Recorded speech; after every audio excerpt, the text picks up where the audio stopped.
mengusahakan supaya mereka bisa pergi jalan-jalan atau ada acara yang lain seperti makan bareng di restoran, mensosialisasikan disabilitas sebagai manusia sosial yang butuh juga seperti itu gitu loh.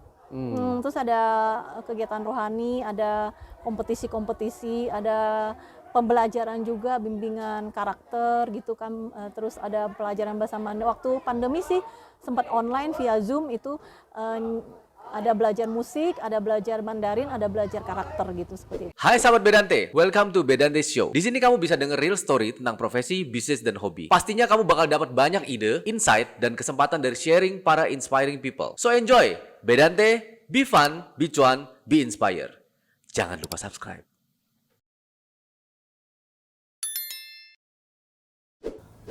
Komunitas Fajar Harapan atau dulu dikenal sebagai komunitas Cip Cip sering mengadakan tur keluar kota bagi anggota dan keluarganya. Uniknya, anggota komunitas ini adalah para disabilitas dari tunanetra sampai tunadaksa. Menjadi member dari komunitas yang saling membangun ini. Banyak program yang sudah dilakukan untuk membangun mental dan memberikan pelatihan bagi membernya. Sebut saja belajar Mandarin, bermain musik, dan lain sebagainya. Bedante Show mendapat kesempatan baik untuk berbincang dengan ketuanya yaitu Ibu Monica Linda yang juga merupakan seorang tunanetra. Kita saksikan obrolan dengan komunitas Fajar Harapan yang tagline-nya adalah No Baper, No Cooper, dan No Caper. Sahabat Bedante, hari ini saya sedang ada di Harapan Indah Bekasi di sebuah rumah yang sedang ada kegiatan. Kegiatannya menarik sekali bahwa ini ada lomba-lomba memperingati 17 Agustus dan juga ada ulang tahun ya. Tapi pesertanya menarik banget adalah dari komunitas Cip Cip. Komunitas Cip Cip itu apa sih sebenarnya? Komunitas yang banyak anggotanya adalah terdiri dari beberapa difabel. Nah, kebetulan saya sedang berada bersama dengan Ibu Monica Linda sebagai koordinator dari komunitas Cip Cip. Selamat siang, Ce. Selamat siang. Waduh, thank you banget loh, Ce, sudah dapat kesempatan ke sini. Thank you juga sudah mau meliput atau mengenal teman-teman disabilitas. Cece sendiri sudah berapa lama mengayomi komunitas Cip Cip nih? Komunitas Cip Cip itu sebenarnya udah lama. Awalnya kan namanya komunitas Fajar Harapan. Kira-kira tahun 2002 ya. Jadi udah 20 tahun yang lalu gitu. Terus berjalannya waktu diganti namanya Cip Cip adalah cerita inspirasi para disabilitas tentang cinta, iman, pengharapan. Tapi saat ini sebenarnya sudah kembali lagi menjadi komunitas Fajar Harapan karena akan dibentuk yayasan. Jadi lebih baik kita menggunakan nama yang awal yaitu Fajar Harapan. Fajar Harapan itu. Ya. Jadi nanti yayasannya Yayasan Fajar Harapan ya? Iya, kedepannya nanti. Tapi komunitas kemarin masih Cip Cip nggak apa-apa masih, ya? Masih, ya karena itu kan unik ya cerita inspiratif para disabilitas. Instagramnya pun masih ada Cip Cip gitu. Jadi kalau yang untuk Cip Cip itu kita ada Cip Cip Store.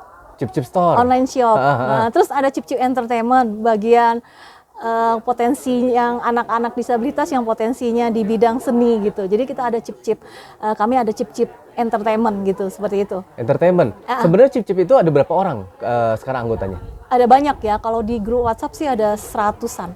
Grup WhatsApp? Di grup WhatsApp-nya.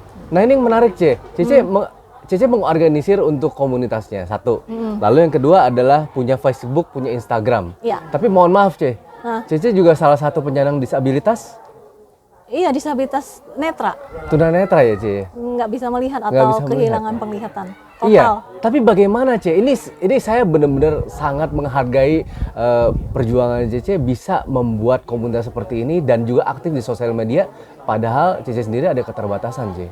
Iya, karena kan keterbatasan itu kan nggak membatasi orang untuk berkarya, untuk mengaktualisasikan sesuatu yang berguna ya gitu ya. Jadi selama masih mau belajar, mau berusaha itu pasti bisa. Karena kan untuk teknologi yang sekarang ini seperti handphone dan lain sebagainya itu sangat mendukung karena mereka sudah ada pembaca layar yang membantu seorang yang kehilangan penglihatan untuk bisa menggunakan alat teknologi itu seperti itu. Yang gitu. suara Jadi ya, bersuara dia gitu. Tapi kenapa, Ce? Ini saya pengen tahu nih, Ce. Kenapa Cece mau berusaha untuk membantu gitu untuk teman-teman disabilitas? Karena latar belakangnya seperti ini. Dulu waktu mengalami kebutaan itu kan nggak gampang melalui hidup ya, dari sekolah mau kuliah mau kerja itu lewat banyak tantangan, tapi puji Tuhan, bersyukur bahwa dengan pertolongan Tuhan, kekuatan Tuhan bisa melalui semua itu. Nah sampai akhirnya terus bisa sampai lulus kuliah sebagai seorang sarjana hukum di universitas yang terkenal lah gitu, seperti universitas swasta ya gitu. Dan juga pernah dapat kesempatan untuk punya program di 2 radio swasta gitu loh, menjadi host di sana di program khusus untuk disabilitas. Jadi itu bukan lewat sesuatu yang mudah gitu loh, susah gitu, karena sudah melewati semua itu yang susah, yang sulit itu tantangan, ya berpikir gitu loh kalau saya harus bantu teman-teman disabilitas untuk bisa maju gitu. Oh. Seperti itu, karena pengalaman hidup sih yang mengalami banyak hal yang begitu sulit gitu. Tapi akhirnya bisa terlewati gitu loh, seperti itu. Jadi sekarang mau membantu teman-teman, bukan sekarang sih, udah mulai dari SMA sebenarnya, udah SMA. berkecimpung di dalam pelayanan untuk disabilitas. Oke. Nah, Cece sendiri tadi diceritakan katanya pada saat pertama kali mengalami kebutaan. Berarti Cece bukan dari lahir? Bukan, dari umur 7 tahun main ayunan jatuh. Main ayunan jatuh dan itu bisa menyebabkan ini ya. Oh. Pada saat itu bagaimana perasaan Cece tiba-tiba bisa nggak ada penglihatan sama Pasti sekali? pasti down ya. Itu pasti sedih gitu. Tapi lewat proses waktu yang panjang terus bisa melewati semuanya gitu dengan pertolongan Tuhan seperti itu. Celinda, ini kegiatannya itu adalah rutin tiap bulan atau ada hanya pada saat-saat waktu tertentu atau gimana? Sebelum pandemi sih kita kadang-kadang 1 bulan 2 kali atau paling sedikit 1 bulan 1 kali gitu. Satu Jadi bulan 1 kali. ada macam-macam ya, ada kegiatan outdoor seperti berwisata di tempat-tempat umum gitu. Karena kan untuk seorang disabilitas itu kalau mau wisata kayaknya susah sekali. Yang terpenting, yang paling susah tuh keluarga selalu bilang buat apa sih pergi-pergi gitu kan. Jadi saya selalu mengusahakan supaya mereka bisa pergi jalan-jalan atau ada acara yang lain seperti makan bareng di restoran, mensosialisasikan disabilitas sebagai manusia sosial yang butuh juga seperti itu gitu loh. Terus ada kegiatan rohani, ada kompetisi-kompetisi, ada pembelajaran juga, bimbingan karakter gitu kan, terus ada pelajaran bahasa Mandarin. Waktu pandemi sih sempat online via Zoom itu, ada belajar musik, ada belajar Mandarin, ada belajar karakter gitu, seperti itu. Ada belajar karakter juga ya. Nah itu mentor-mentornya dari mana, Cek? Ada sih beberapa yang bantu. Kalau untuk yang karakter kebetulan suami sendiri. Oke. Terus kalau untuk yang belajar Mandarin ada kliennya suami gitu, Oh, oke, bantu. oke. Jadi Berarti banyak kalau bantu. kalau sahabat Bedante ada yang pengen bantu juga bisa ya? Oh Boleh bisa, ya? bisa.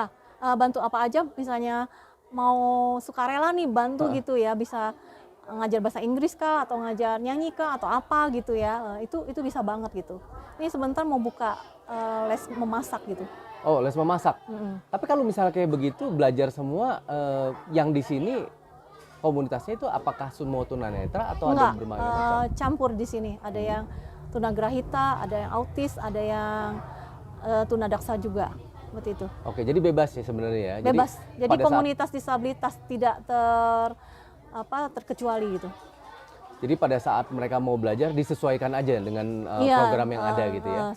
disesuaikan seperti itu. Oke, makasih banyak Celinda.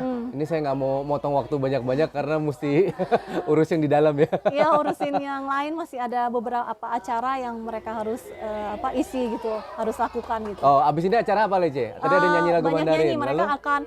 Mereka akan mempertunjukkan bahwa mereka tuh sejak belajar Mandarin 3 bulan mereka udah fasih berbahasa Mandarin di dalam bentuk lagu gitu loh. Dalam bentuk lagu ya. Sebelumnya mereka sama sekali belum tahu Mandarin itu satu kata pun mereka nggak tahu, tapi setelah belajar di komunitas Wajah Harapan via Zoom, mereka tuh udah bisa nyanyi lagu Mandarin. Nanti coba deh dilihat deh, mereka kecil-kecil masih remaja tapi potensi mereka luar biasa, suaranya bagus dan pinter-pinter main musiknya juga gitu loh. Iya. Seperti itu. Keren Iya. banget. Nah, Jadi kalau ada yang mau join, mau pelayanan bareng, mau jadi aktivisnya di sini, silakan gitu dengan senang hati gitu, nikmati kebersamaan dengan disabilitas yang sangat menyenangkan gitu. Jadi Sangat, jangan ya. takut kalau deket disabilitas gitu. Iya. Kita banyak yang bisa loh, kalau masak itu saya sendiri yang ngajar. Gitu, seperti itu. Masak Celinda sendiri ya. Karena hobi masak juga kan, terima pesanan masakan. Yang seperti Ada itu. satu pertanyaan boleh terakhir oke, Cek? oke. Terakhir. Jadi gini, ini mewakili beberapa temen ya.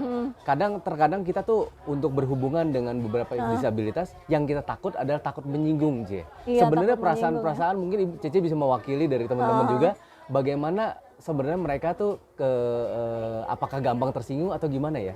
Enggak sih, sebenarnya ada beberapa memang suka baperan gitu kan. Misalnya tunanetra dibilang aja, oh kamu buta ya, cuma kata-kata buta aja mereka tuh tersinggung gitu kan. Tapi di komunitas ini yakin nggak ada, karena saya mengajarkan bahwa disabilitas itu no baper, no kuper, no caper gitu. Oh. Jadi kita punya tiga kalimat itu Tiga gitu. tagline ya. Jadi jangan baperan gitu kan. Kalau orang bilang apa ya, di ini aja, karena mereka belum mengenal, tak kenal maka tak sayang Tak gitu kenal kan. maka tak Seperti sayang. itu. Jadi jangan takut-takut. Kita juga ada kayak wisata ke Belitung udah pernah 2 kali. Nah, boleh ikut kalau mau jalan yang ke Belitung bareng disabilitas, seru banget itu. Seru banget ya. Iya, Selain seru bisa banget. ngebantu juga, Iya. tapi juga kita bisa have fun ya Iya, sama-sama have fun ya bareng. orangnya. Kita nyanyi sepanjang hari tuh nggak ada capeknya gitu, seperti itu. Nggak ada beban sama sekali. Nggak itu. ada, nggak ada. Oke. No baper, no caper, No no kuper. kuper. Itu Iya, 3 tagline ya. iya, Oke. tagline-nya. Jadi bagi sahabat Bedante, kalau misalnya ingin tahu lebih banyak tentang yayasan tadi apa tadi? Belum yayasan, Belum. komunitas Fajar Harapan. Komunitas Fajar Harapan bisa kontak. Ini kita ada tampilkan untuk Instagramnya, Iya, iya, ya kan? Instagramnya. Bisa kontak juga langsung ke Cilinda, ya kan ya? Sebagai Kontak, koordinator. bisa juga DM di Instagram Instagramnya ya? saya pribadi, Manda Chips. Mana chips? Nanti kau tambahin ya, Cie. Manda Jadi Chips. tambahin semua. Semuanya ada, bisa kontak. Jadi ada 2. Kalau pertama, kalau kita sebagai orang yang merasa masih bisa melakukan banyak hal, ayo kita bergabung menjadi aktivisnya. Iya. Lalu yang kedua, bagi teman-teman yang merasa bahwa dirinya ada kekurangan disabilitas, jangan ragu untuk mengkontak dan Iya, ikut iya. sebagai komunitasnya. Karena di sini banyak diajarkan tentang segala macam ya. Iya, Belajar masak, belajar Mandarin, nanti mungkin ada yang belajar bahasa Inggris, atau pastinya belajar mengenai karakter, dan itu Iya. sangat penting. Iya. Oke, terima kasih sekali lagi, Ya, terima Cilinda. kasih sudah dikasih kesempatan ya. Terima kasih. Oke, makasih. Cie, ada salam ya Bedante. Bedante, be fun, be cuan, be inspired.